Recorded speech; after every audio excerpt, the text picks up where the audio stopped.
Hello, and welcome to the Pipeline Conference event, Part 1, Integrating AI and Machine Learning into VFX Animation and Game Studio Pipelines.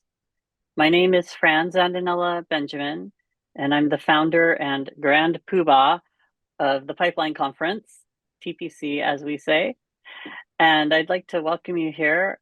I want to let you know about some upcoming events that we've got. We've got today's exciting talk on AI and machine learning.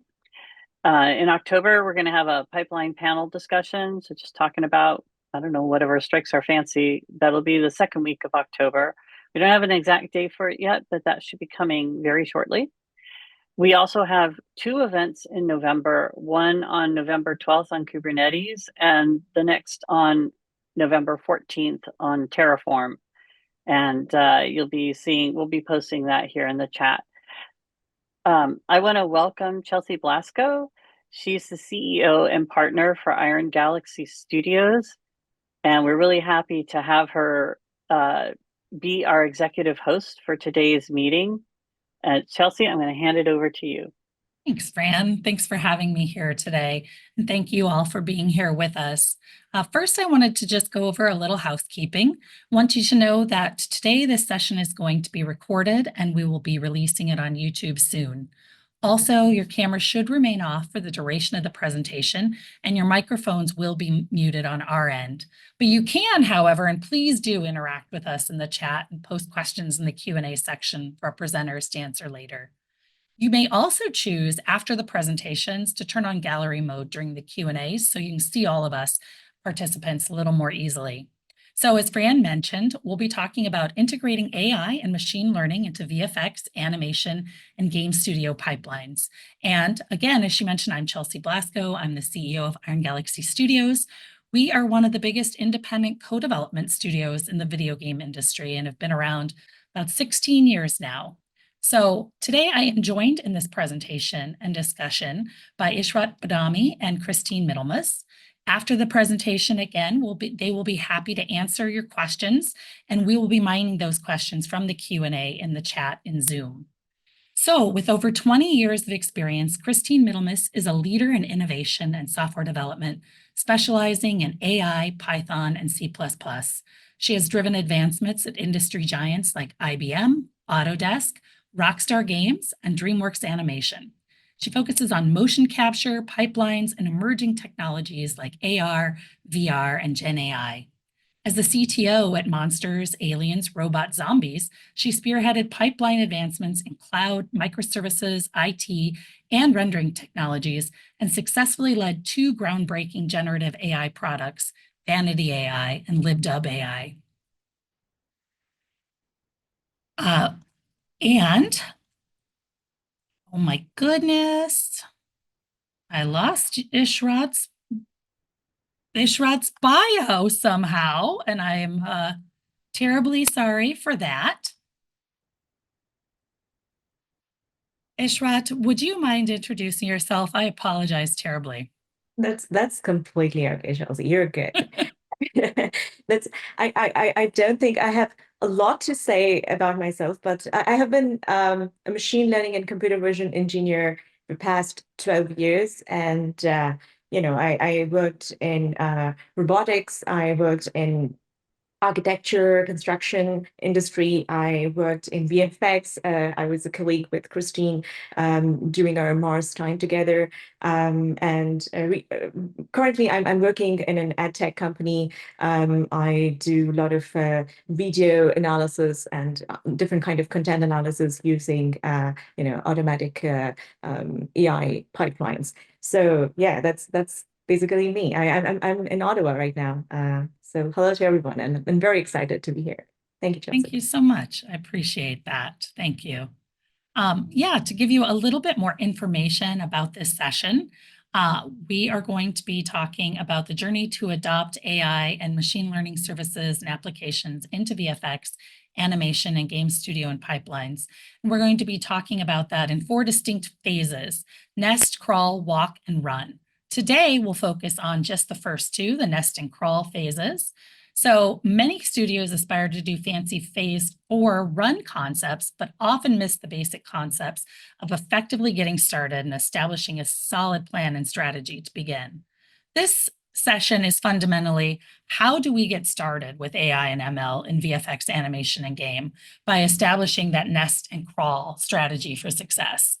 This conversation will focus on digging into how AI and machine learning can be introduced at your studios, moving on to meaningfully laying out the plan and governance to instrument AI and ML services and capabilities in pipelines. We're going to focus on establishing teams, departments, talents, tools, and engineering best practices for AI and ML applications within your studio. We're going to talk about mostly small to mid-sized studios and how that can look there. And we expect to discuss how pipeline engineer TDs and supervisors can articulate the value of AI and ML research and development to secure executive support and also the funding you need. As we mentioned before, we will have a later segment on the second phases, the walk and run phases, at a later date down the road. And with that, I'd like to turn it over to Ishrat and Kristine to begin the presentation. Thank you, Chelsea. Let me kick off the presentation by going through first the agenda of the presentation. Next slide, please. Okay, so here's what we are diving into today. We'll kick things off by demystifying all those AI buzzwords you've probably been hearing nonstop on LinkedIn, on XAI, on your newsfeed, whatnot. Don't worry, we won't make you memorize them, but by the end, you'll sound like an AI pro at your next coffee break. Next, we will dive into how AI is helpful and used, in VFX, animation, and gaming. After that, Kristine will introduce you to nest and crawl phases. These are the early stages of AI development, from idea conception to working prototype to first product in market. Okay. And finally, we'll share some lessons learned and best practices. These are the tips and tricks to help you avoid common pitfalls, because trust me, we have had more than a few ourselves and definitely wished someone had given us a heads up. Next slide, please. Okay. When Kristine and I were preparing for this presentation, I found myself thinking about how understanding AI can truly help us use it effectively. It's a bit like using a computer. There's a huge difference between just following instructions and actually understanding how it works. That basic knowledge sets you apart from those who only replicate what others are doing. If you want to create something new, come up with fresh ideas and be truly innovative with the tools at your disposal, it's crucial to understand them deeply. So before diving into AI applications, let's first demystify the jargon. When we think of AI, we often imagine a powerful technology trying to replicate human intelligence, doing everything we can, only faster and without the need for coffee breaks. Now, AI isn't just one thing. It's got a bunch of tricks up its sleeve. The most popular kid in the AI neighborhood is machine learning. Machine learning is a set of statistical learning paradigms that uses data. Now, there are many other paradigms that do not use data. There are rule-based techniques. They are also a part of AI umbrella, but we're not talking about it today. We're talking about machine learning only, okay? So in machine learning family, we got different styles of learning. For example, supervised learning that helps model learn from labeled data, classification, detection, regression. These are some of the example tasks that are supervised learning. As an example, let's say you want to classify movie reviews into positive, negative, and neutral. Okay. In this case, you first have to label the existing reviews with the help of human annotators. That's your training data. Okay. Then you feed that data into the model, train it, and once the model is trained, you can use it to classify new reviews automatically. In case of images, you can do the same thing. You have some labeled images, cats, dogs, banyan tree, whatnot, and then you feed it to the model, you train it, and now you have an image classifier. Now, think of another use case. you have already classified your movie reviews, but you want to know what are the top 3 reasons for bad reviews, okay? You don't have a predefined list of reasons to classify it in. You want to, group the bad reviews in 3 major categories by itself. Here, you cannot use a supervised learning, okay? The technique you use here is called unsupervised learning that takes the data, unlabeled data, okay, and then groups them into the major signals, 3, 4 signals that you desire. So in our example, the model could return, okay, the reason for bad reviews is bad acting, lack of storyline, bad VFX, who knows, right? And what can you do in an image domain with unsupervised learning? So in your video, you have many frames, and a lot of frames are usually, exactly the same frames because 30 frames per second, you get a lot of similar frames. So you can group those similar frames into cluster and find keyframes which are not falling into these clusters. So that's a use case for image processing. Now let's think of a completely different scenario. Okay. You just watched a really horrible movie. You're in the theater coming out frustrating. Oh my God, this movie was so bad. I cannot believe I wasted my time and money on this. You're walking to the parking lot, meanwhile, typing on your phone, leaving a bad review on IMDb or talking to your friend about this movie or something like that. You're making some typos, correcting the spelling and grammar. The phone is suggesting, a new words, next words in it, everything. Now, this is the model in your phone that is trained on plethora of good text in a self-supervised fashion.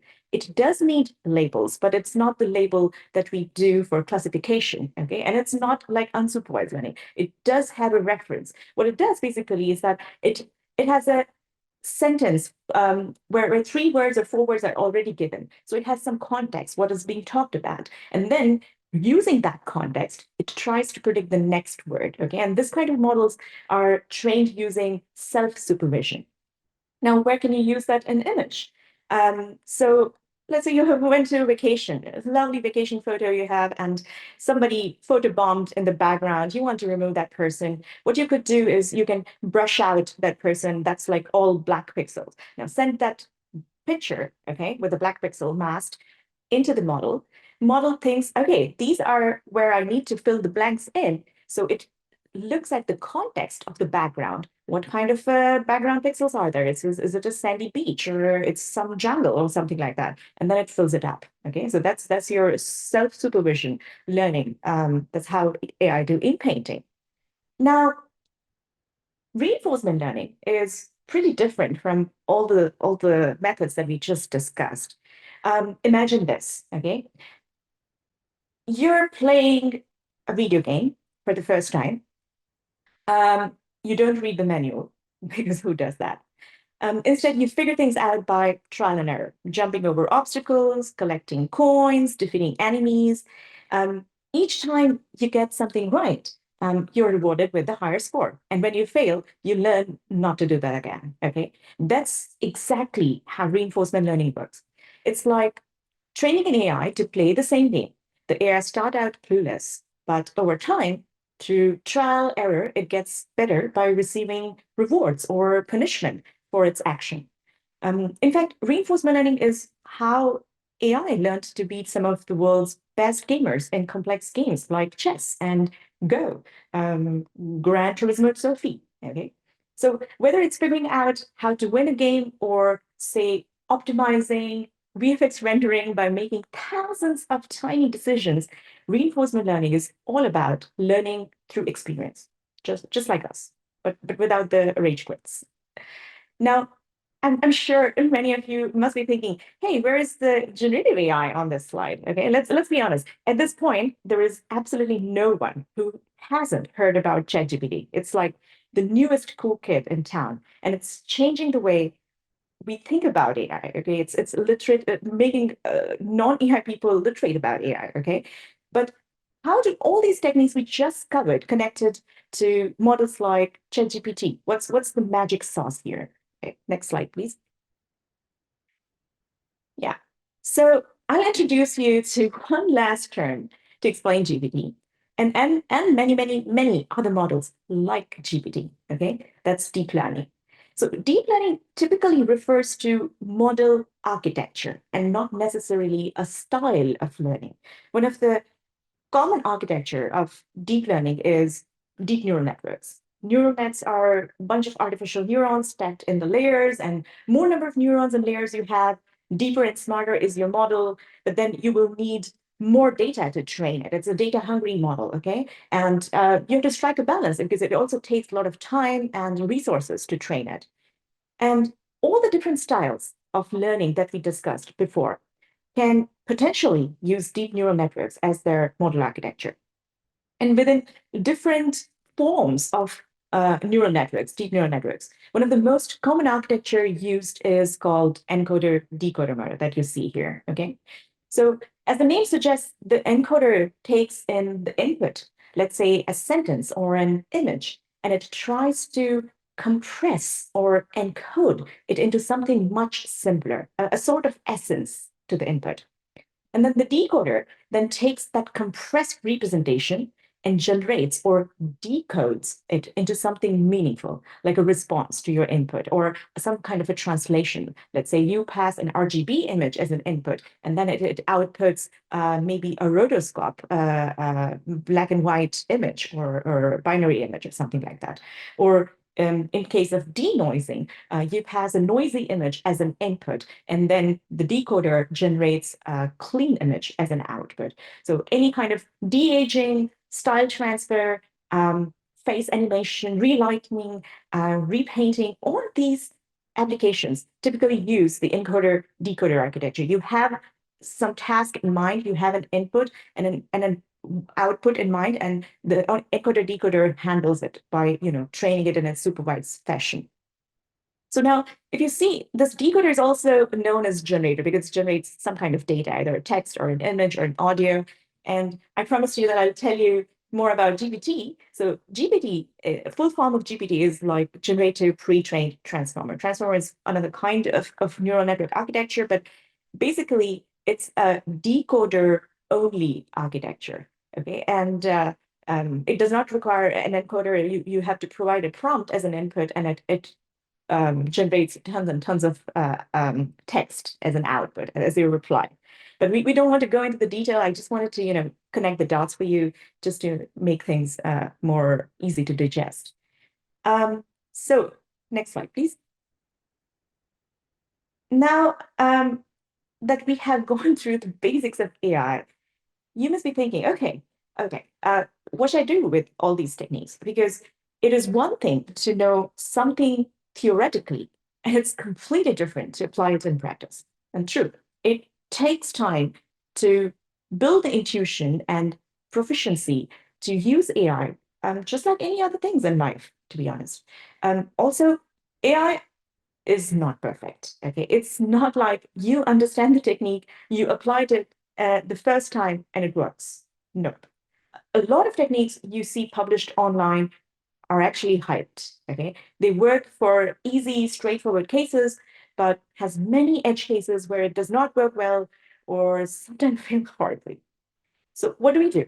Do we wait until the AI has perfected these techniques? Certainly not. Okay, pipeline engineers are very uniquely positioned. Okay? They work with the artists daily, they hear their complaints, they understand their pain points, they're proficient in tooling such that they can bring AI to the artist's doorsteps. We should not aim to use AI to replace artists. In fact, it's not possible. Okay, it's impossible to do that. Okay, we want AI to speed things up as much as it can. We want to introduce workflows such that when AI fails, artists can immediately take over in their well-known tools that they have always been using. For example, I have seen a bit too many solutions that can rotoscope and in-paint, but these solutions fail when there is motion blur to find hair flying around or occlusion, etc. Okay, what you can do is you can build a pipeline solution that uses AI-generated masks, rotoscope masks, and loads them into Nuke. where the masks are already covered with Bezier and spline shapes and everything automatically, so that when artists are reviewing it and checking them, they find an error, they correct that error directly on the Bezier curves, and that particular error is now propagated throughout the rest of the frames.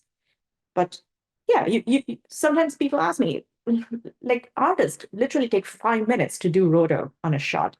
Good artist, okay? Sure. Can you make that 5 minutes to 1 minute using your pipeline solution? Okay. When people think of using AI, they usually think about grand use cases that can bring aha reaction. But in reality, one should think small. Anything that is small and repetitive is a good candidate for AI automation. Okay, so VFX is still, taking some time to get adapted to AI more and more. But if you think about animation, gaming, you have a higher chance of using AI successfully because, unlike VFX world, the world of animation is more forgiving, right? Next slide, please. So if you are just starting to explore AI solutions, I have two recommendations for you. Search for VFX animation related open source models and Hugging Face faces. I know when you try to load some models from GitHub and so on, sometimes you cannot install it properly, but a lot of this work has been abstracted away by these kind of amazing open source libraries and model zoos. So you can go there, you can check your model's potential in just a few clicks on your own data. Be careful not to upload any data you have signed NDA for there, but you can do it. You can play around, right? And if you already know existing AI solutions, but you do not know how to creatively use them, I suggest you take a look at a few of these YouTube channels like McMuppets or Joe Schrecker. I really like them. It will definitely get your brain gears turning. Okay.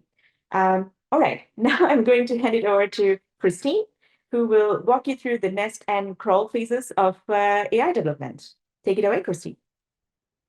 Perfect. Okay. Thank you so much, Chelsea, for introducing it. And thank you, Ishrat, for breaking down the terms around AI. These are some really good examples you gave, and I'm definitely going to go check out those YouTube channels you suggested. Okay, the possibilities are really exciting to innovate here, scale, and create revenue within your studio. So now we're going to move over to the details of how to create your own idea and turn it into a functional application within your pipeline. So some of the questions you might be asking yourself are, I don't have an idea. Where do I start? We don't have the skills we need. So don't worry, we're going to break it all down on how to build an AI application and the business and development cycle around it. Okay, so this is going to be in 4 easy phases. So we have nest, crawl, walk, and run. This approach helps us manage our complexity that we're going to encounter, reduce the risks, and follow a really structured path for success, okay? So in today's presentation, I just want to say that because we're only covering 2 phases, that I want to say that most of these topics are either a whole presentation on their own or several presentations. So this is a high-level overview to give you sort of a checklist of where to get started. And then from there, you can kind of go research on, on your own, on the internet, books, friends, whatnot, okay? So these first 2 high level is nest, and this is all about setting the stage for what's to come. This will take around 1 to 3 months. The crawl phase is about getting all your ducks in a row before you start to build anything serious. This is going to take around roughly 6 to 12 months. Within the walk phase, we get to the develop and iterate, and that'll take around 12 to 13 months. So that's your longest phase for sure. And then the final phase is run. And we optimize, deploy, maintain, scale, market, potentially sell, okay? And that phase is ongoing. And really, then you rinse and repeat for your next idea, and you can kind of stagger these. So I wanted to just mention quickly about the timelines that I mean, they're really going to vary. This is kind of the average, but if your problem is super simple, it's going to change it. If it's super complex, resources that you have, money, all sorts of things, right? So you just need to take those into consideration when you're starting to target. But I think sometimes people think that when you're starting an AI from scratch, that it's like 2 months, 2 months, it's done. Okay, why is it not done? And it's a lot. Okay, next slide, Christopher. Perfect. Okay, so I'm going to go here jump right into the nest phase, and I'm going to break it up into 5 subsections. And the first one is how you come up with an idea. So some people feel that an idea just comes to them, smacks them in the face, it's an epiphany in order to move forward, which is fine approach. However, there's also a very structured approach to come up with an idea. So in other words, if you don't have an idea, but you want to jump into this AI game, you still can, and you might be more successful because you've done your due diligence, okay? So generating ideas for AI involves a combination of understanding technology, recognizing real world problems, and identifying opportunities for improvement. Okay, so the first thing you can do to come up with ideas is to look at your pipeline and analyze any of the inefficiencies and problems. Engage your stakeholders to understand different challenges and the market gaps. So in this same vein, you can also start to look at your pipeline to target repetitive tasks and do data analysis for AI-driven automation. This should be pretty straightforward in our pipelines because there's lots of pain points and repetitive tasks. You can also use industry knowledge and technical skills to identify valuable AI applications. So if you're already in a studio, there should be abundance of this. But if you're doing maybe a startup studio, make sure that you have some domain expertise on staff, okay? Because you're going to really need to understand who your target is. You want to make sure you're staying up to date on AI advancements in emerging markets, so not just media and entertainment. You want to experiment with new tools and technologies. So some of the things that I follow, check out your LinkedIn feed. I follow Dr. Cindy Gordon, Dan Goldman on Subtract, Peter Cathathy's Brain newsletter, TLDR newsletter. Those are just some of them are their own personal writings about AI, and other ones are crawlers that kind of basically pick all the articles of what's new. And some of them are media entertainment and some of them are elsewhere, which is a nice mix. So you want to also, another way to come up with ideas is to innovate by merging and combining ideas across industry. So improving current AI applications within your industry. You don't always need to start from scratch. Sometimes existing solutions are just an API plugin away from being a perfect software for your needs. And then there's also traditional brainstorming, mind mapping, SWOT analysis. They stand the test of time for a reason. And then the last one, I like this one a lot. Focus on data-rich areas for predictive analytics, okay? So these predictions, they're predictions about future outcomes using historical data. So the reason I really like this one is because within our studio, we're not short of data. We can look at our render farms, shot grid data, bidding data. We just have too much data. Not too much, but we have just a lot of it. So take this and start to analyze it, okay? So once you've come up with some AI ideas, the next thing you want to do is you want to move to your intention. So when you're ready to start, you want to just get a piece of paper, open a Word document, whatever you want to do. And this is going to be a process of collecting essentially the attention of what you're going to do with it. So identify the core reasons and the purpose for creating the AI application. You can look back at your idea phase for more details. Then you're going to determine specific goals and establish measurable criteria. So you make sure, you want to look at things, make sure you're not creating a one-to-one solution. You need to be creating a one-to-many for AI, right? Because of the amount of resources and complexity that goes into it. So these are all these things you're going to have to check and cross-check. You want to identify your key stakeholders and beneficiaries. You want to understand their needs and their expectations. Some of those people you might have spoken to in your idea phase, and you can bring them, back into the loop here. Make sure you're aligned with your studio goals and long-term vision. This alignment is going to help you get the green light to keep going, okay? And then you definitely want to define your ethical guidelines and consider the social impact. Really take a moment to think through this. It's important. It's easy to sort of gloss over, but it'll bite you in the bum later, promise you.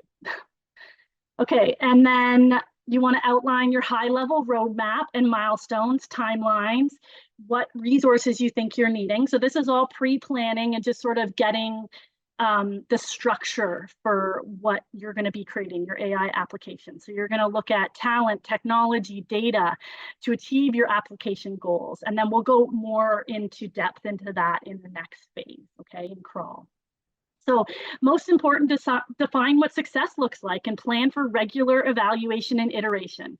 So this includes both quantitative measures and qualitative measures. If you don't know where you're going, you will never get there. I always tell my family that.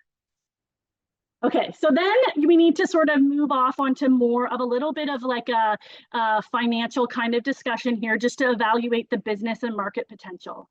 So before you jump into proof of concept, it's crucial to evaluate its business and market potential and to do a cost feasibility check. So this assessment is going to help you ensure that your application aligns with the market needs and is profitable. This is something that might pass off to a data analysis analyst or someone with overview in finances. This one, you know, might fall outside of sort of a developer's kind of role. And you want to consider how the AI application can be monetized, including potential revenue streams, business models. You want to evaluate whether it's going to be a service or a product, whether it serves internal needs within the studio, or on the flip side, markets externally to clients, okay? So you want to assess the potential market size, target audience, competition to understand the market demand of your AI application, okay? So you want to look at the budget and see if it's financially feasible, including initial investment. You're always going to be doing your sort of balance and checks, because at the end of the day, this needs to be more efficient. It either needs to save you money, it needs to either make you money. Like, these are things that this is why you're creating an AI application. Okay, so then we get to the proof of concept. And this is essential for validating the feasibility of the proposed AI application and determining its potential. So here are some of the things you just want to consider in your POC that are related to AI. But just to clarify what the proof of concept is, it demonstrates core concepts and technologies, helping to identify potential issues early and making sure that it's a viable solution. It uncovers any risks, guides development by providing insights into what works, and it will secure your stakeholder buy-in later by showing its value, okay? So in other words, can your idea actually be done? Who does this POC development? So not every studio has the luxury of having an AI specialist on staff. If that's the case, it's advisable to bring in a contractor or a consultant, part-time, whatever works best, with the necessary expertise, okay? So these professionals can provide you valuable insight into your technology selection, your model development, guiding the development process, and making sure that your best practices are followed. So everything kind of starts off right, and you don't have to redo any work. This is going to be the foundation of the application moving forward. Okay, and what should we be looking for specifically for AI? So one of the key metrics we evaluate is the accuracy of the AI system compared to human performance, okay? So while humans can be proficient at certain tasks, AI excels in consistency and processing huge amounts of data. So such as, for example, we do tons of shots, right? And we compare metrics such as precision, recall, and overall accuracy to determine how close the AI comes to human level performance, okay? Because it has to come close to human level performance to be a viable solution. And the second one is a concept that we're going to be looking for is the 80% AI versus 20% human. And this refers to the division of tasks and decision making between the AI system and human involvement, with the AI handling the majority of the workload, and then humans, us employees, providing oversight and intervention as needed, okay? So in this POC, this percentage division is crucial to evaluate, and it helps determine the feasibility and whether it's effective. So by trying different levels of automation, the POC allows you to access the AI's capabilities. So you're identifying potential risks, understanding the necessary level of human oversight. So here we can start to learn what some of the edge cases are that do not work so well, and we need to understand this. So for example, you know, Ishrat has spoke about the wisps of hair in Roto earlier. So those are edge cases, and there's whatever software that you're looking to create is going to have that. Okay, and then the last thing, after wrapping up your POC, the next huge big question is whether you're going to buy or build your AI application. So when considering whether to buy or build, you must weigh the advantages and disadvantages of each approach. So this could look like a checklist, a pro and con list. You know, you just need to get this down and make sure you're really being analytical about how you're making these decisions. One thing to point out here is don't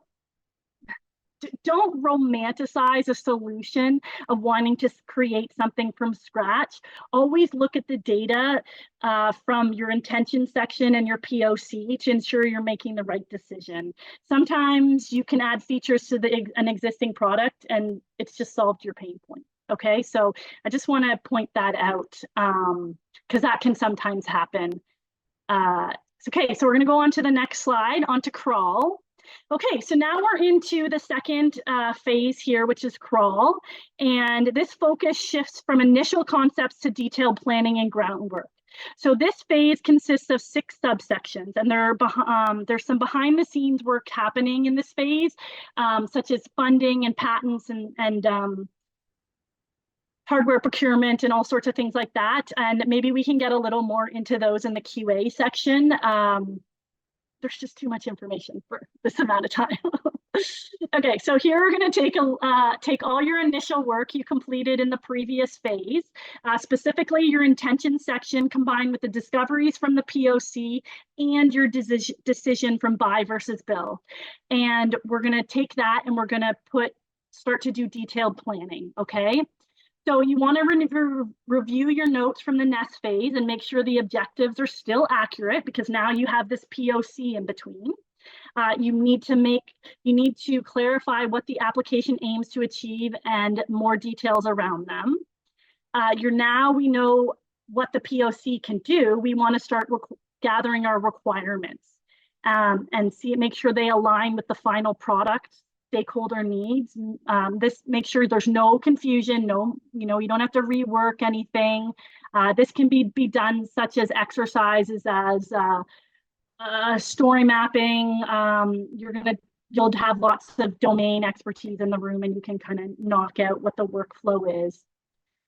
With the requirements, we need to start to set the boundaries of the scope, which will prevent feature creep and ensure efficient delivery of core functionalities. So you could create something like a must-have list, wish list, and kind of rank those of what your urgency and priority is. And you can use lots of tools out there like Jira, Gantt charts, and Smart Sheets. There was actually a really nifty plugin from GitHub that Ishrat found a few years ago called Zen Hub. That worked pretty neat. Okay, so then the next thing you're going to do is you're going to start to look at timelines and manage those expectations. So you're going to track your progress, maintain urgency. You want to do that to make sure that you're hitting your timelines and maintaining the urgency of those timelines. So most of the tools that I explained in the scope section will work for this, but at the end of the day, Excel works. perfectly well too, okay? So with all this new information, you want to make sure you're always checking in on the return on investment, because if the AI application output drops below the input, then we have a problem on our hands, right? It no longer is cost effective or more efficient. So the next section that what we're going to dive into here is determining the resources and skills. So to identify them, we need to look at the skills required from the section above, right? We put out our scope, we gathered our requirements, and we're going to start to create a resource allocation plan. So, you know, what you want to do is you want to evaluate what the capabilities you already have in your studio. So you want to identify gaps. So once these gaps are identified, you're going to create a strategy to fill the gaps. And this may involve hiring new personnel, training existing staff, or acquiring new tools, or even outsourcing specific tasks. So once you're going to do that, you're going to monitor your resource allocation plan and adjust as needed. So this is really important to make sure you have the right resources at the right time. And this is also pretty straightforward to map out in like a spreadsheet with columns, and you can turn on, and you're going to get this basically like staggered approach. And then with your kind of your resources, your employees, you can start to see how much they cost. And then that sort of starts to add into what kind of funding you're going to be asking for or needing, okay? So here, I just wanted to go a little bit into some of the roles, mainly the AI roles, but just if you're not as familiar with them, I'll cover some of the more general ones, but I won't go into details. So we have the AI researcher role. So one thing I want to note is the AI researcher role is only dependent on if your application involves cutting edge innovation. It requires something that's doing brand new stuff, uncharted territory kind of thing. If you are doing more practical applications and employment of existing AI and ML algorithms, then you don't need this role, okay? So you can skip right into the next role. Which would be an AI engineer or data scientist role, okay? So it's the researcher word versus the scientist word, okay? So these ML engineers or data scientists, whatever you prefer, these experts are essential in defining an AI model. They select the right algorithms, build the core AI functionalities. So they are usually the first to sort of come on board, and they're the technical backbone, okay? So they do data collection, model training, initial testing, lots of skills, machine learning, PyTorch, Tensor, those are kind of things that they are good at, okay? And then we have the product manager role, and that's who you're going to bring on probably next, and they're really going to take over and kind of probably maybe have been on board already to do your detailed planning with the scope and the timelines. That work is suited for somebody who is organized and has a project management background. The next thing that you would hire on is a data engineer, and these are crucial for setting up and maintaining the infrastructure required. So they collect, store, process large data sets. They work closely with the AI ML engineers. They ensure clean, accessible, and the data is clean, accessible, and ready for modeling. And then you get into more of the software engineering backend developer roles that are going to support the infrastructure, integrating the AI models into your, a robust environment. And then you have UX designers, you have DevOps engineers, QA. You see, this is where it starts to get a bit more traditional, but I just wanted to kind of explain at the beginning those original ones, okay? And then you get right into one of the important steps, which is securing buy-in from executive team or stakeholders. I really like a data-driven strategic approach. It's the best way to sort of prove success with your data. So showing data and numbers to get that final, yes, let's move forward. So we need to back up our proposal with solid data. This includes market trends, showing AI is performing in our industry. And, some of this you might like, oh, this is a lot. It is a lot, right? Like you want to, dot all your I's and cross all your T's, because you are going to use well, first of all, you need to get approval here, but you're going to use a ton of this information as you go forward. Like, and I can't remember if I said this, but something you wrote at the beginning might end up in the brochure or like in the conversation. So all the work you're doing is just going to keep snowballing till the end. Nothing is, you need all this written down. You can't just wing it and hope for the best, because it doesn't usually work out well. Okay, so you want to, highlight some of the studies, competitor analysis. You want to make really cost is going to be important to, the executive buy-in. You want to talk about the product. Is it a service? Is it, how are you going to market it? How are you going to, what's the whole point of it? Where is it going to sit in the pipeline? And make sure you're translating those technical benefits into business value. Okay, so then once you're kind of got the, hey, we're good to go, let's go, you're going to start to move into initial design architecture, okay? And here, you're going to do your use cases. You're going to identify your, where is your data coming from? Okay, so you need to start to think about that. And I mean, hopefully you started to think about that at the beginning phase with the idea, but really now it's about starting to get it right in place where you need it. You need to choose your AI model, consider its compatibility with the overall system. It's going to maybe specific for every studio. Design the workflow. AI application workflow, ensuring that the data flows from the processing and outputs are efficiently integrated into the broader architecture of what's happening in your studio, in your pipeline. And then, again, reviewing your technical requirements, hardware, software, cloud resources, what will interact with what. And then you have to start to plan for the UX. Okay, so these are fairly standard, but I mean, some of them have additional sections for AI, like the models and the algorithms, and those are all where you start to design those here. So once you have that in place in your blueprint per se, you need, you move into development. And once you have the needed resources and designs, then you can start looking at your technology stack. And there's some pros and cons to everything. Will you go with PyTorch? Will you go with TensorFlow or lesser known ones like I think it's Keras and MXNet or Caffe? Like, this is what you need to start to look at. You need to think about your coding practices, your file organization, version control, code structure. And a lot of these might be in place if you are already, a mid-sized studio. You'll just borrow them from Pipeline. But some of you might be starting from scratch. Maybe Pipeline isn't doing agile or something like that, and you need to bring those over. Okay, and then after completing the crawl phase, the outcome is an internal product that's functional, stable, and ready for further development and refinement. So this is a really big stepping stone for the next phases that you do, which we go into a lot more detail around, AI specific modeling training, all sorts of things like that. Okay, so we're going to go on to the next slide. So this brings us to near the end of our presentation, and Ishrat and I just wanted to cover our lessons learned while building and developing AI applications that will hopefully remain in your mind while moving forward in all your AI endeavors. So clearly define the problem you aim to solve with AI. So ensure it's a problem that genuinely requires AI and cannot be solved with simpler methods.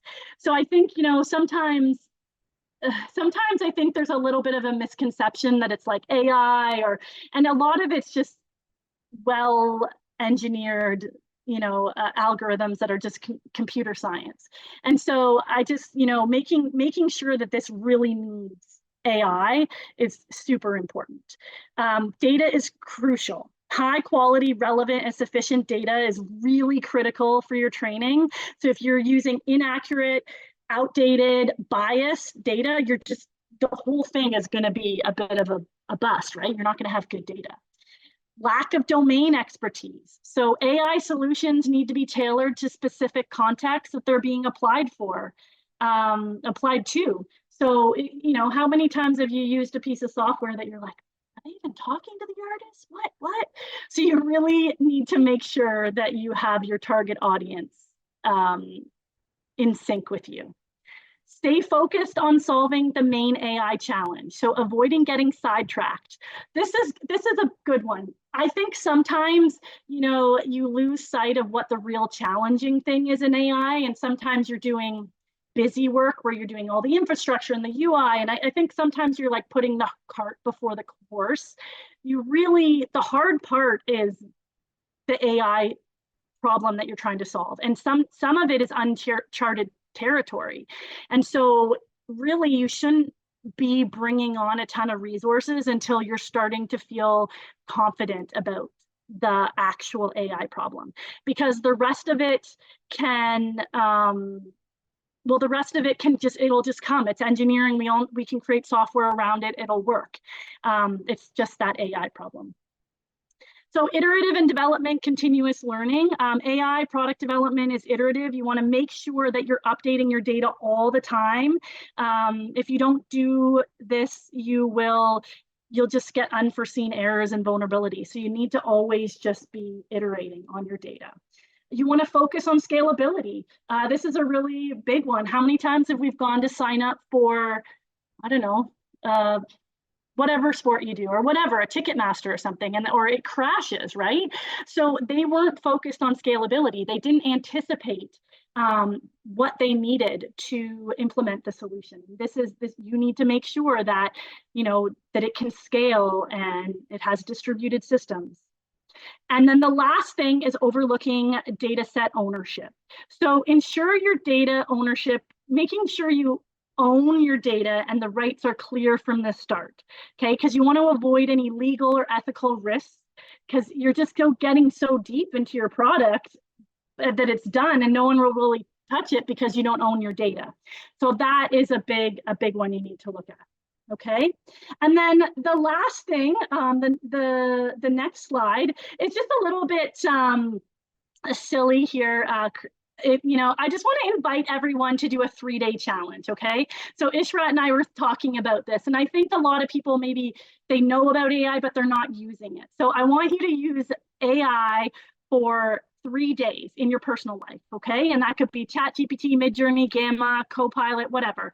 I think if you have not used it, you will have this aha moment, okay? Like the template for this presentation was created in Gamma, which is an AI tool for creating PowerPoints. It saved us a ton of time. Did we adjust some of the pictures? Absolutely. We picked, we chose, we changed the color, we did all sorts of things. Did we change the font? Yeah. Did we merge a couple slides together? Yes, you get the idea. Another example of where I was using AI in my personal life is my son had a birthday party and it was having it joint with another little guy. And both of us parents wanted to kindly say, like, your presence is a gift. Don't feel like you need to bring a gift, that kind of thing. And so I used ChatGPT to quickly write something up elegant. And could I have done the task myself? Yeah. Were the skills lost for me not being able to do it myself? No, at the end of the day, I just needed it done. So I think that it will start to get your entrepreneur mind going, your gig economy mind, do it. It's a good one. Okay, and then the next slide is just a little bit of a reiteration for Fran. So this is coming up, what's next? So we have the pipeline panel and discussion in October. We have the Terraform presentation in November, and the CI/CD for VFX and introducing container technology coming in November. And they'll have the dates for you on the website. And then last but not least is Ishrat and I's second part, hopefully in early 2025. There's some juicy tidbits in there that we're excited to share. So thank you. I'll pass it over to you, Chelsea. Yeah, awesome. Thank you, Ishrat and Kristine. That was a ton of information for everyone here and listening. We did have some questions come in through the chat, some of which Ishrat was kind enough to already type in. But for folks who maybe aren't following in the chat, I wanted to just go through those as well. So Rovi had asked, what kind of hardware is needed for a decent start if you're learning from scratch? I know, Ishrat, you had some advice there. Yeah, no, it's a great question actually. Until I, started in a serious ML stuff, I was using 390 GeForce RDX 390, and before that, even I don't think it was released until a few years ago. So even a lower tier GPU is pretty sufficient unless you want to, scale and do things on a really huge images in a single go or something like that. Then you want to go higher on your GPU memory and so on. But if you are playing around, just, trying to learn, you keep it a little low cost and maybe try Hugging Face. So that they have online resources that you can directly use. You can, upload your code there. You can request for the resource. Whatever you use, you pay. So it's really minimal and start your journey. Kind of related to that, is there a cloud solution that people can use, or do you need to use a hardware solution? Yeah, there are a ton of cloud solution now. There are so many competitors right now that provide very cost affordable solution on cloud. So personally, we in my current company we use Amazon because we have a long-term relationship. But I would say again, Hugging Face is extremely cheap. Um, there was Grok AI is also providing cloud solution now, and it's very competitive. Um, Other than that, let me think about it, and I'll Great. post yeah the names. Yeah, thank you. And for people who are just starting out and want to learn how to integrate AI, I know you also gave a couple tips there for places they can look to get started. Yeah. So there are two ways. Okay. Some people actually like to approach learning in a very structured way. And if you are one of those person, go for Coursera courses.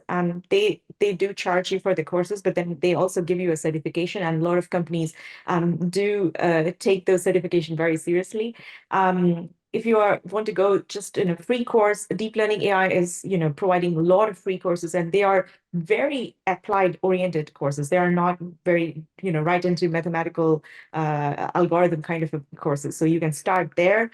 And if you are like me, who actually do not like a lot of structured learning, okay, every day open the book, chapter one, chapter two, sort of a thing, I go to ChatGPT, okay? I talk to ChatGPT constantly for any kind of question that I'm very shy to ask anybody else, or I do not know whom to ask, for example. And I also sometimes try to get out of my block, my creative block, because I'm a coder. So I do get into creative block that what should my architecture look like? What kind of model I should select for certain things. And there are a lot of things that keeps on coming, new and new things, and I don't know about. So I upload that new paper to the chat GPT and say, explain this paper to me in a very simple words. There are many ways to use ChatGPT to your advantage. And if you don't have a subscription, it's fine. They are, allowing you to use their latest model because they get the data that the question that you ask, they use that data to train it and so on. So yeah, you can use the free tier and you will be fine. Awesome. Thank you. Um, when you are at the beginning of this phase and looking for talent to work on the project, what do you look for in a resume to make sure someone does have that domain expertise to do this work? Um, I think so. Some of the things I am looking for would be the schooling and the education that they have, and then if they're fresh out of school, and then if they're new, I'm looking for kind of where they work and what they've done. Usually, we'll do a sort of a test, sort of to see where they are and kind of judge them, not like a programming test, but more of a concepts test. And then really just a fit. It has to fit culturally with your studio or your company. And so I think, the skills and experience and just if you don't have any of those and you're just at a school, I think trying to do like hobbies and sort of creating projects on your own are always a very cool thing to see. Thank you. And when someone is trying to come up with an idea for an AI project or a machine learning project, how is it best to kind of get started and really identify, is this a problem I should solve with AI? I know you'd said don't over architecture it, don't like try to get too fancy with it. Do you have any pointers to help people kind of identify problems that would be good for this type of effort? I think, and this sort of falls a little bit to sort of what Ishrat said about learning a little bit about AI to sort of understand, is it something that you want to create new data that's brand new? Like, what are the different areas? Do you want to, is there a level of something where you're creating something new or it's learning? And that's how you start to so if you're looking at a pipeline and someone keeps editing the file a million, they need to keep editing it. Well, to do the exact same thing, that would be a programming task. But if it was supposed to learn the different files and be able to make the right adjustments based on that, that would be something more AI related. Ishrat, maybe you have some sort of. Yeah, no, that's a very, very good answer. Right? That's a very apt example, actually, Kristine. And yeah, I mean, anything that's learnable, but not too creative. That's like a very small, narrow region right there. It's something that AI could do, because if it's too creative, it would not be controllable. It would not follow your creative requirements right to the word, right? You have to be you have to fight a lot. But if it is too simple, but very like it's still you need some kind of intelligence to do it, then it's something that AI could do very well. So yeah, that's you. There you go. Great. And how do you recommend going about the research if you do have an idea and you want to find out, has someone done this before? Is there a product out there? Should I be trying to do this myself and propose it? Or is there that solution already on the market? How do you recommend going about that research? Yeah, that's an excellent question. Actually, I do that almost every day, because that's exactly what is required as an applied engineer that's required from me. So there are the first place that you go is Google, where try and search for your solution. You just write whatever comes to your mind and see if there are any solution. Other than that, you can also talk to ChatGPT and see that it will give you even more concise one. But then if you are a researcher and looking for reading some papers that are already out there, there are some really good sources like Papers with Code, which has a very huge collection of papers, and they are, arranged in a very good sections and so on. They also point you to the code directly, the GitHub repository or something like that. So I do look at it because when I look in Papers with Code, not only I see the paper, I'll see their ranking. That this is the paper that was, published in 2022, but then there is a next paper that actually beat the benchmark of this paper. So maybe I want to use the latest one and not the one in 2022. So that's the way, I go about it. And if there is a code already available, I either try to try it by myself. And nowadays, if there is a GitHub repository, there is like almost 80% chance that they have a Hugging Face space. Okay. So you can go directly to the Hugging Face space, in a few clicks, you can actually turn on a GPU machine and upload your data and just check just to get an intuition how well this method is performing for your particular problem. Great. Oh, go ahead, Kristine. I just add one other thing to Ishrat's answer too. One of the other things too to maybe look at if a company's in stealth mode or something is to look at patents.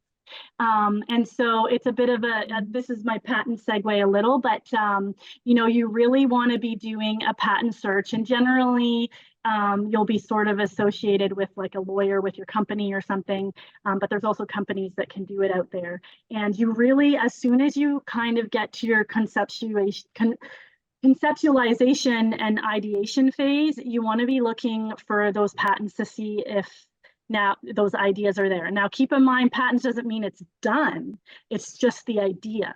But that's a good place to check too. Sorry, Chelsea. Awesome. No, that was a great reminder. Great additional information. And so kind of before you start your project, to your point, Jason wants to know that data is crucial. So have you found that you have to ensure staffing and or time to prepare and sanitize the data prior to the AI training? And if that is a crucial step, how have you convinced others that you should spend time actually doing that? Oh, that's a great question. My first thought is like, of course you have to clean the data. Why wouldn't they want to put time on it? But I think that I think a lot of just kind of explanation of how these models are working. It's not like they just went and grabbed a bunch of data. It is definitely tailored. And when you get into reinforcement learning, actually is it RAG, which is basically starting to like connect it to manuals and different things like that. You have to be able to do it. So I guess the question is how to prove to somebody. I guess you could just grab all the data and try it with it to start to show them how poor it is. Ishrat to sort of convince them. We always have the saying like junk in, junk out, right? Part of another kind of follow-up question I had too was just when you're scoping, like what are some of these things that you might not think of to take into consideration? Do you QA doing these first two steps? And Ishrat, feel free to jump back into convincing others to sanitize and also just kind of how do you start with that scoping?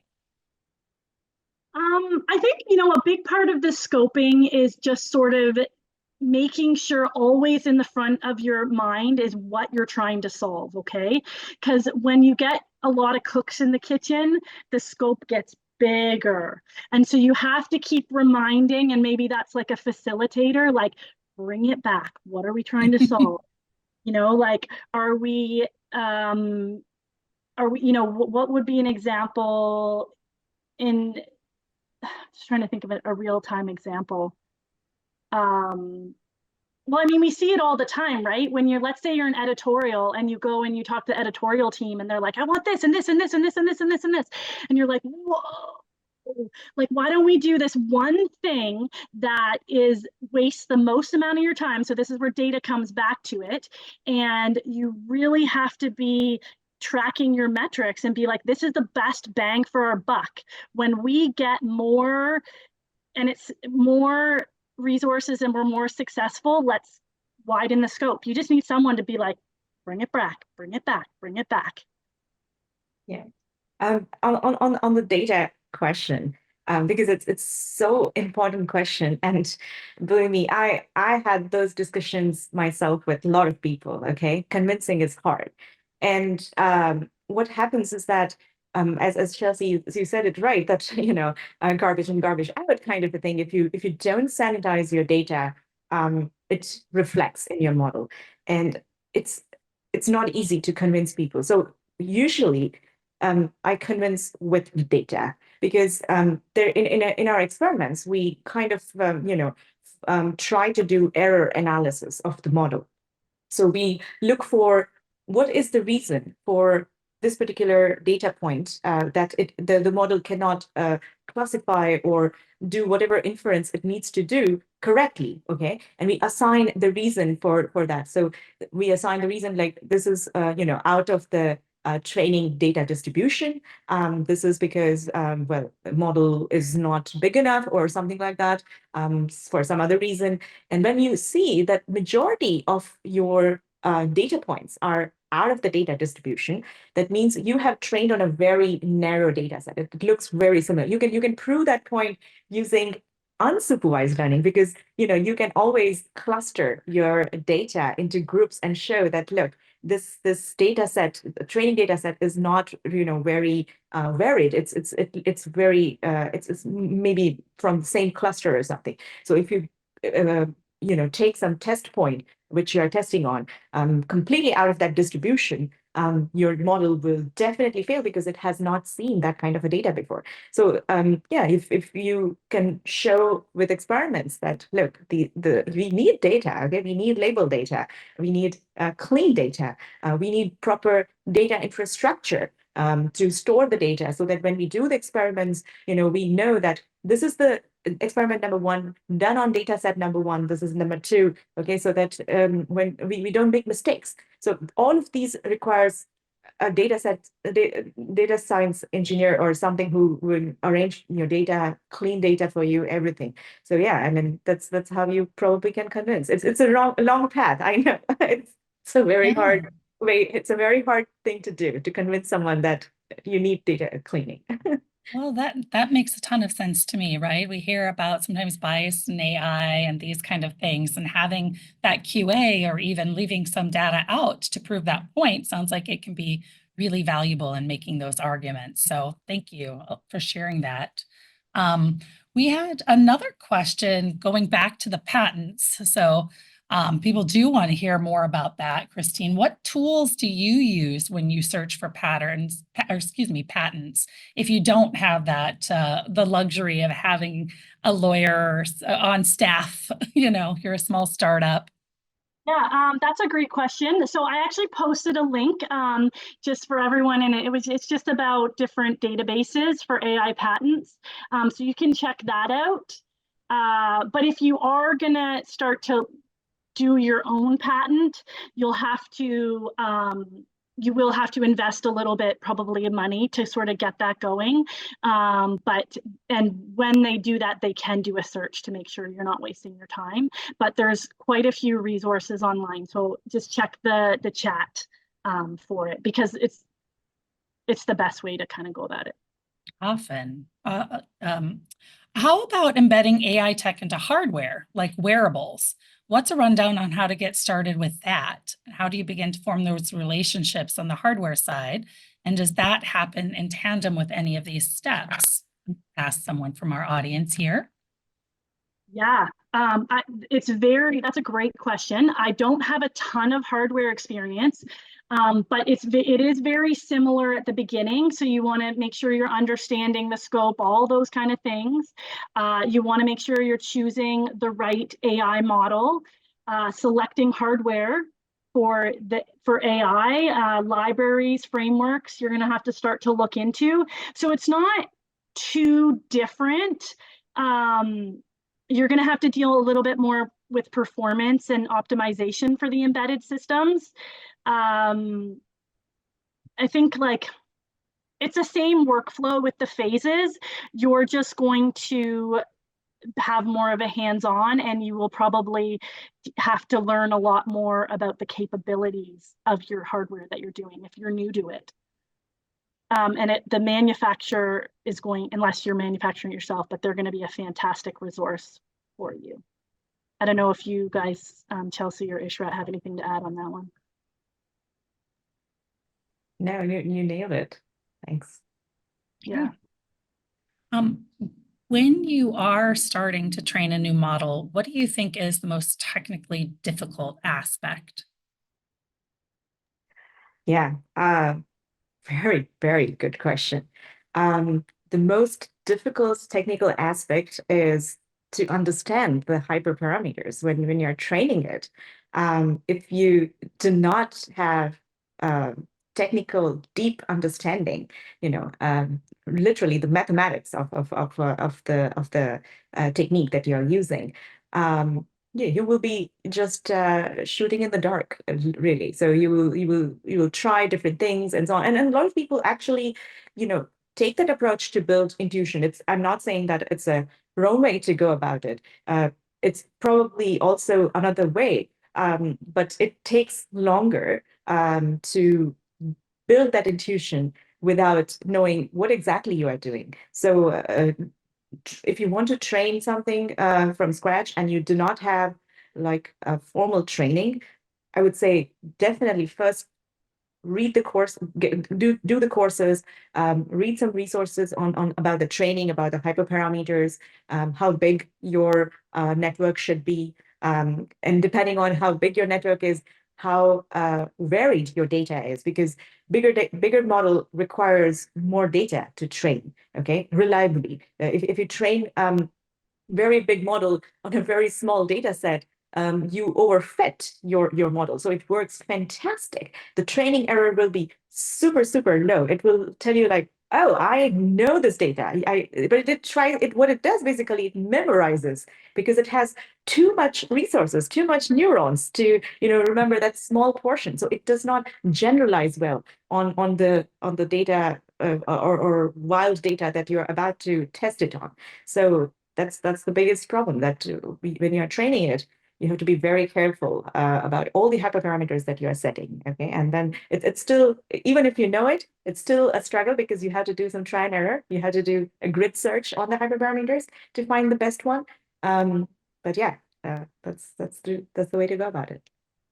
Great. And if you are in this process, is there one step or one area that usually takes the longest, that is the most time consuming, that I should really scope for as I'm looking at my nest and crawl phases? Where should I be devoting the most time? Oh, definitely going to be your crawl phase. It's a longer process. The other one is more about just getting the idea flowing and sort of setting some initials. Definitely, you're gonna development is just going to start to take longer in the crawl phase. Yeah, and I would say ML specific. If you are just integrating some ML solution, probably then this is not going to be the longest. But if you are researching an ML solution, or at least not researching, but you are re-implementing some already published paper for your own data, the iteration of training and then checking again, evaluating it on your test set, then making your training set bigger and evaluating it on even bigger test set. That's going to be very, very long. And it's going to be very exhausting. It's going to be frustrating because there is like a sinusoidal kind of thing. In POC, when you try on something, you're like, oh, wow, it works and it looks great because you have tried on 2 images and like, whoa, this is so amazing. And you're all excited. But then there's like a slump, you go into the slump and you're like, oh my God, this is working horrible. But then if you keep on doing it, and then keep on trying it, it goes back up again, very slowly, very painfully, but it goes back again. So that from the ML engineer perspective, that's the longest thing that happens in the development. Yeah. Yeah, when you get to that kind of fine tuning stage and you're trying to tune your model, how can you feed it examples and flag them as true or false to fine tune it in the LLM? Yeah, and that's a very technical question to answer in a very, without a slide or something like that. But um, usually it depends on what kind of algorithm you are using.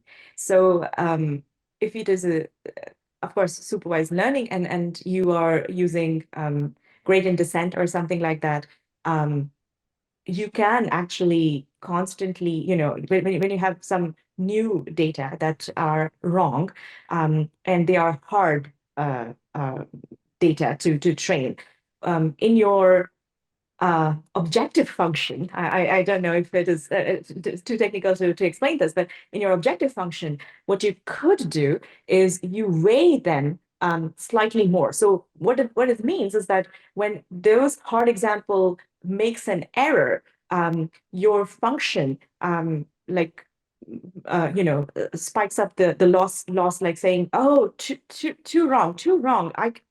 Everything else is fine, but this particular data point cannot be wrong.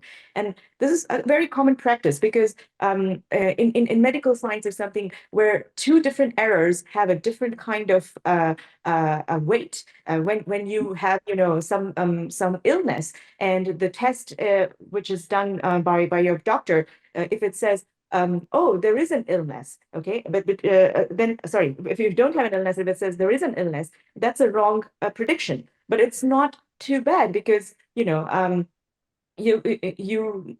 eventually will find out and you will live because you're not ill.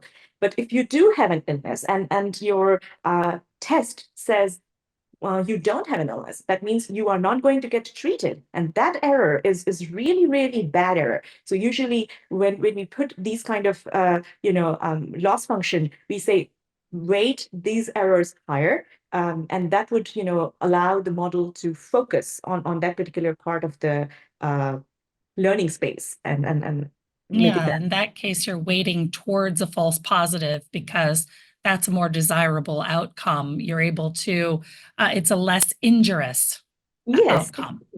Yeah. perfect. Thank you so much. Yes. Yeah, of course. And could you give an example of a problem that you have solved in a pipeline with AI? Maybe a VFX pipeline data set that you used, or just an example, a little more.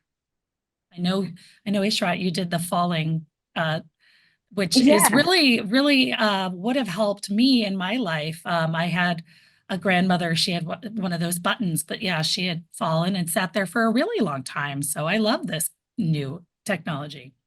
Yeah, no, that's awesome. This is, when I was in Germany, there's a company called Nevisq. It's my first company right after leaving university. So what that company really did is that they in Germany, the privacy laws are, my God, they're very strict. So they would not allow you to put any kind of camera or any kind of heat map camera, which would just know that the person is lying on the floor. No, that's not allowed.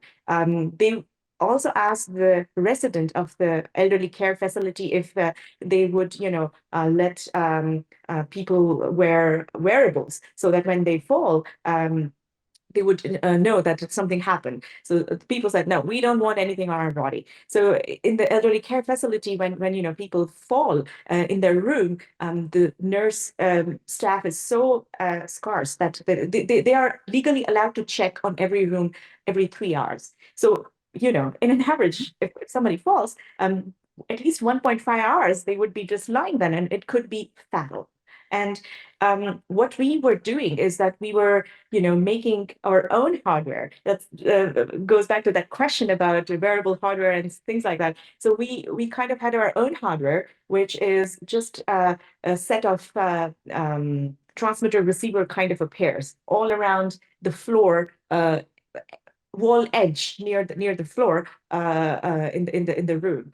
And every receiver can see every other transmitter. So it kind of makes a grid kind of a thing. And if you think about it, that grid is more like an image. So if you place a foot in the middle of the room, some of the transmitter and receiver will not be able to see each other, and there will be like a signal lost, right? So we in that image we would be seeing like a blob that, oh, somebody is walking. We could literally see somebody walking, okay? But the thing is, because it's always going to be a blob-like shape, so if somebody falls, okay, you don't see like a skeleton kind of shape like this. You see a blob. So our job was to figure out if when you see a very gradual blob increasing in the size in the image, if it's really a person falling, or if it is nurse changing the bed sheet and just dropping it on the floor, or some furniture is being moved and things like that. So that was one of the projects that we did. But in pipeline, because maybe there's somebody asked a pipeline specific question, me and Kristine, we were working on de-aging technology in monsters and aliens and robots and zombies. Sorry, I did it. That company's name is weird, but yeah, we did de-aging for VFX. Yeah. And I think so for me, like one of the things earlier too in a previous role was to do to start to develop more motion capture AI technologies around facial. So that's something that is needed. And then, you know, I think that there's so many things that you could focus on. I mean, I was speaking with somebody in the game industry, and they are taking all the feedback on their games and just pushing that into AI and getting a nice little summary of what they need to do. So that world of note takers and even meeting minutes, you know, the calls I've been on lately, people are using I think it's in Zoom, the AI comparison tool. And someone, you know, Ishrat and I were chatting about this, but also someone else was using it. And so like you just don't need to have people take meeting minutes anymore. They can reduce it down, get rid of all the junk and do it. So that's one way. I think there's so many ways, right? Like rotoscoping, motion capture, digital doubles, environments, coding, but the coding is still a little bit like uncharted because you don't want to put all your code in there because it's, you know, it's your own IP and under NDA. So, but there's a lot of things like that that you can start to be using in VFX animation. Yeah, and I think there was one question. Was that the Yeah. question, Kelsey? Yeah, there's a couple related questions. One is, you know, in a VFX pipeline, where are your use cases coming from? And then a related question is more, where are you getting the data? Are you just mining the artist data? Or you talked about how you need to be careful about that because, you know, some of it is protected IP, and how do you kind of make sure that you're getting this ethical data set, I guess? Yeah, no, that's a fantastic question. So in a role a couple of roles ago, we were doing motion capture facial, and that would be the actors. And so that was, we would use their data for their data set and all the markers, and sort of we would do training on it. And then anytime they came in to stage, that would be what was utilized. And so it was, when they were done working with us, it was throwaway. You know, and so some of it is just data in terms of what you're getting from statistics, like render farms, and yeah, I mean, and face, like the internet is a place where people, not in the studios that I've worked, but for some of the others, that's where you can get some of your data. So you have to really just be making sure you're using your data for what it is and not just a huge big data set that you're gathering, right? Yeah, I think we just have about 4 minutes left. I wanted to ask one final question before we sign off for the day. But what do you see as the most common pitfall when trying to implement AI, machine learning? Ooh, that's a good one. I just think it's the expectations of non-technical people versus technical.